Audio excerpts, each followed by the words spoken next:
Good evening, everyone. My name is Paul Young.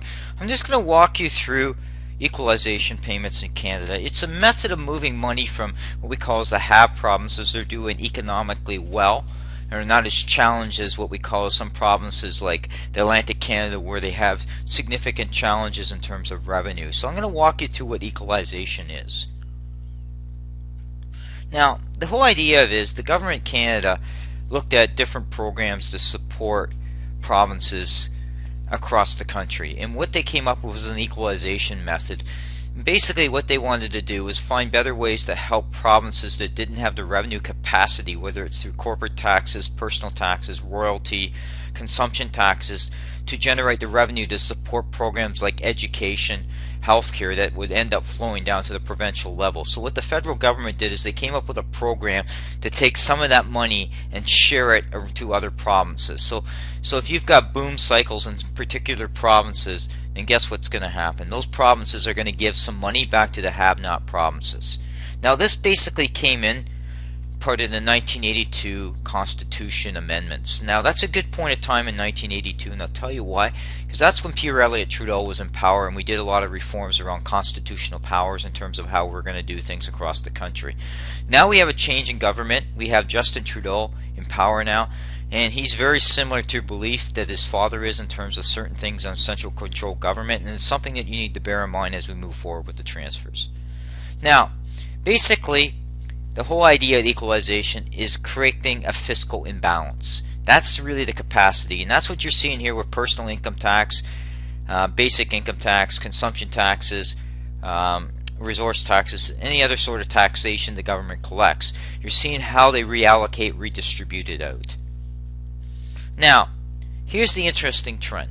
I picked 2014 because prior years, up to a certain point, Ontario was never a recipient of equalization payments. Now what's happening in Ontario's case, they're dependent on that equalization payments because they do not want to look at the size of their government or make structural changes on how they operate. They're treating revenue from the equalization as earned revenue each year. They're not looking at their own fiscal nightmare. Quebec's a big recipient of basically equalization payments. And then you look at the other provinces.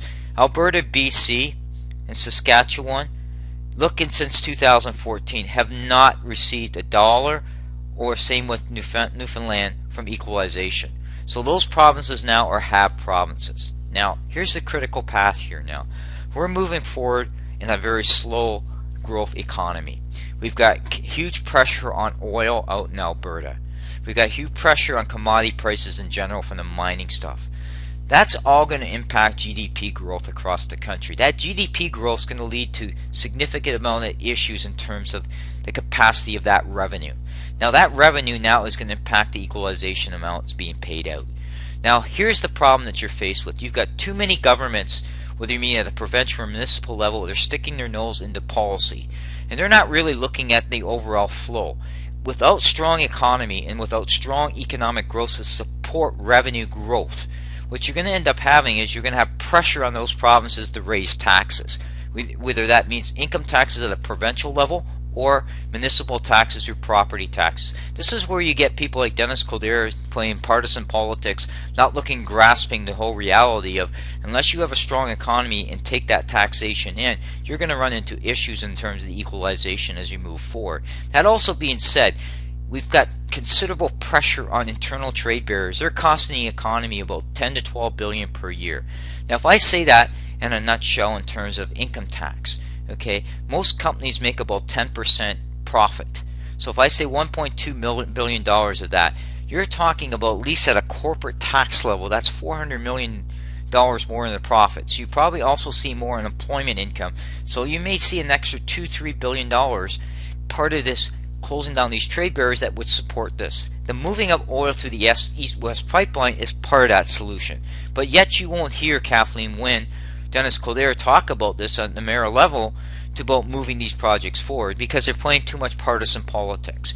Equalization is a method to help people, but at the same token, you shouldn't penalize provinces that want to help support those programs. And this is critical as you move forward when you're starting to have that debate with equalization, is these people need to back away and start supporting overall growth of this country instead of working in silos. Thank you.